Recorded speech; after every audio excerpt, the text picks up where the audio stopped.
She rolled her eyes at my dented Honda, laughed loud enough for the whole street to hear, and said, "I'd rather walk than ever sit in that trash can on wheels." What she didn't know was, that same morning, I signed the papers on a Bentley custom Bentley, and I had every reason to keep it a secret, until now. If you've ever been underestimated, laughed at, or treated like nothing, this story is for you. Like, share, and subscribe to Viral Secrets. You won't believe what happens next. It was supposed to be a casual meetup, just old high school, friends grabbing lunch. But when I pulled up in front of the restaurant, the moment Emma saw my car, her smile turned into mockery. She leaned over to her new fiancé and said, loud enough for me to hear, "Guess some people never grow out of being broke." I forced a smile. I had known Emma since I was 16. She was always the girl who cared more about status than substance. Back then, I had a crush on her. Now, I was just observing, quiet, calculated. I hadn't told anyone what I'd been, building in silence for the past 5 years. Inside the restaurant, the jokes kept coming. "Still working at that garage, Noah?" Her fiancé smirked. "You're the guy who fixes cars, right?" Emma added, laughing like I was some kind of street mechanic. I nodded. "Yeah, I fix things." I didn't tell them I owned the entire auto franchise now, 6 branches across 3 states. I didn't tell them I'd just partnered with a luxury import brand. I didn't even tell them about the Bentley, because I was waiting for the perfect moment. Then it came. As we finished lunch and walked out, Emma glanced at my car again and said, "You really need to grow up, Noah. Maybe find someone to help you out of that pit." I smiled, and with one calm motion, I pulled out a remote and unlocked the midnight black Bentley parked 3 spaces down. Her laughter stopped. Her jaw dropped. Her fiancé muttered, "Wait, is that yours?" I looked straight at her and said, "You laughed at my broken car. But this one?" I tossed the keys up, caught them midair. I didn't want anyone riding in it, who only shows up when it's shiny. But that was just the beginning. Emma had no idea what I really owned, and what I'd come here to do. Her face turned pale as I opened the Bentley's door. She took a step closer, almost whispering, "Wait, Noah, you're joking, right?" But I didn't even glance at her. I adjusted my sunglasses, sat down in the plush leather seat, and let the engine roar. Smooth, deep, powerful. The kind of sound that turns heads and silences mouths. Suddenly, everyone from our old high school group started gathering around. Phones out, recording, asking questions. "Noah, when did you get this? Is it rented? Dude, what do you do now?" The same people who had ignored me for years were now begging for answers. Emma's fiancé tried to laugh it off. "Man, this has to be a one-day rental, right, Noah? For attention?" His tone was forced, almost desperate. I smiled at him. "You still work for Henderson Auto Group, right?" He nodded slowly. "You should check the company ownership paperwork. You might recognize my name at the top." The silence hit harder than the engine rumble. Emma looked like she'd seen a ghost. "You own Henderson?" she gasped. I stepped out of the car, leaned against the door casually, and looked straight at her. "You used to laugh when I cleaned engines. Now I own the people who fix yours." That's when she panicked. She started talking fast, fake smiling. "Oh my God, Noah, that's amazing. I always knew you'd do something big. Remember in school when we said you'd run your own business someday?" She was trying to spin the past like we were always close, like she hadn't just humiliated me 10 minutes ago. But I wasn't done yet. "You remember senior year?" I asked her. "The career fair? When I told you I wanted to build something of my own?" She nodded slowly. "You said people like me don't get rich. We just get tired." Her eyes darted around as the others started murmuring. I could see it, The tension, the embarrassment, the fear of being exposed. But I wasn't here for revenge. Not yet. Because Emma didn't know the real reason I showed up today. It wasn't just about the Bentley or the business. It was about something bigger. Something that involved her fiancé, a fake job offer, and a little trap I set months ago. And by the time she finds out, it'll already be too late. 2 months ago, I created a fake company profile under a shell name, Novatech Dynamics. A simple LinkedIn post, a few fabricated press releases, and suddenly it looked like the next billion-dollar startup in stealth mode. Then I had my assistant send out job offers to 3 people who had mocked me in the past, including Emma's fiancé, Jake. He jumped at the offer. High salary, stock options, unlimited potential. The kind of bait a shallow man like him couldn't resist. He quit his steady job at Henderson the same week he got the fake contract. And now, he was jobless. Sitting at lunch, pretending everything was fine, when in reality, he was scrambling behind the scenes, sending cold emails, calling recruiters, hoping no one would figure it out. But I knew. I knew everything. Because he'd fallen. For my trap. Emma still didn't realize the full extent of it. But I saw her look at Jake, that nervous flicker in her eyes when he didn't deny what I said. Her smile was cracking. Her voice shook slightly when she said, "Wait. What trap?"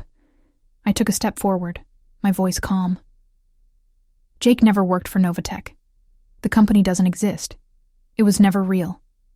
But the decision he made, that's going to cost him everything. Jake's fists clenched. "You played me?" he snapped. "No," I said, meeting his glare. "You played yourself. You showed me who you were the moment you laughed at me behind my back, and thought I'd forgotten. I didn't. I built a whole empire with that memory." The air went heavy. Emma looked between us, stunned. Her carefully curated life was cracking in real time. The perfect fiancé, the public mockery, the assumptions that I was just some broke grease monkey. All of it was falling apart. But that's not what made her panic. What made her truly panic was when I said, "I didn't just come back for lunch. I came to buy something you both thought you'd never lose." She blinked. "Buy what?" I smiled. "Your future." And the real twist? I wasn't here to embarrass them. I was here to take something back they didn't even know they'd stolen. Emma's voice trembled. "Noah, what do you mean, take something back?" I stared at her for a long second, then looked at Jake. His hands were already sweaty, eyes darting like he was doing math in his head, trying to figure out what else he'd missed. 3 years ago, I said slowly, my startup pitch was stolen. The presentation I left open at my cousin's graduation party, the one Jake laughed at before accidentally spilling soda on my laptop. Emma's eyes widened. She turned to Jake. "Wait, you said that was just a..." Jake interrupted. "It was an accident. I didn't even read..." "Then how come?" I cut in, pulling out my phone. 6 months later, a suspiciously similar pitch showed up at Henderson Auto Group. With your name on it? I tapped my screen and held up a video, a tech conference clip, Jake on stage pitching my exact idea under his name, word for word, my design, my business model, my strategy. Emma took a step back, disgust crawling across her face. Jake's mouth opened, but no words came out. I continued, calm and controlled. I could have sued. I had timestamps, emails, file logs. But I didn't. You know why? He shook his head, barely able to breathe. Because I wanted to, build something better, bigger, and now I leaned in, voice low but sharp. I just bought Henderson. Dead silence. "Noah, you're bluffing," Jake whispered. I smiled.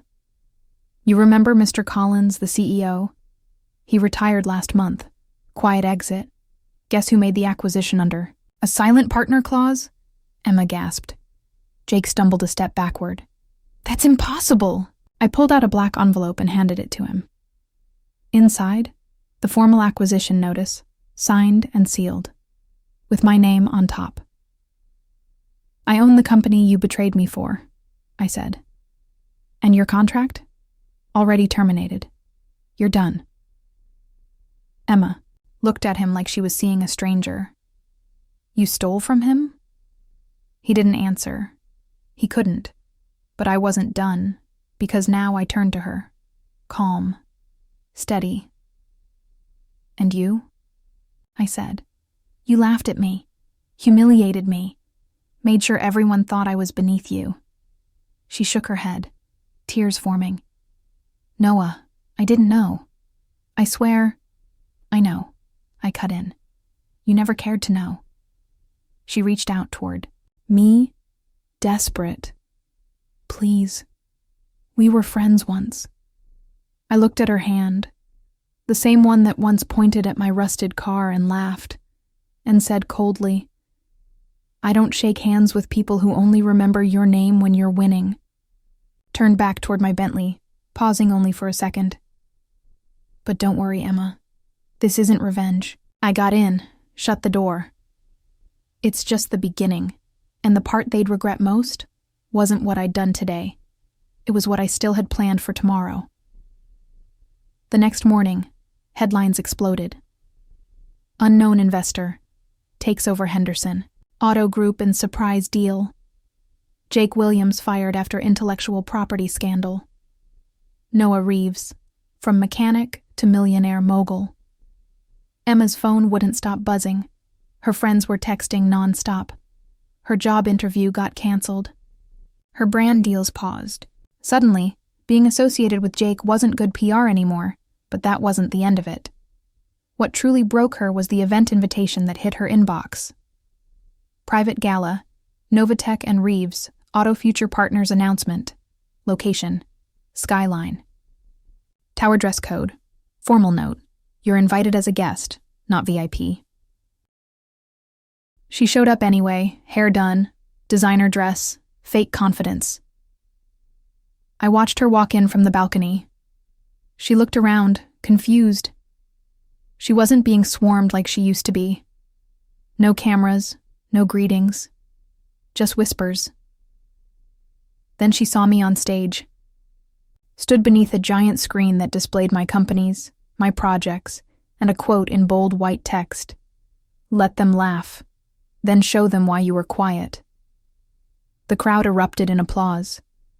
Emma stood frozen near the back, eyes locked on mine, and, for the first time, she didn't look arrogant. She looked small. When the crowd settled, I told the final part of the story.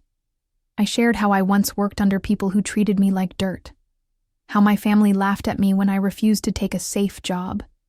How Emma once told me I was dreaming above my level. And then I turned to the crowd and said, sometimes, silence isn't weakness. It's the sound of building something powerful. Something they'll never see coming. The room went silent. Moved. Inspired. I stepped down from the stage, passing by Emma. I didn't even look at her, because she was no longer part of the story, not the one I was writing now. Outside, I got into the Bentley. My assistant handed me the final paper, the full merger agreement that would make me one of the top auto tech entrepreneurs in the country. I smiled. The kid they mocked now owns the empire they once worshipped, and all it took was letting them think I was nothing, until I reminded them who I really was.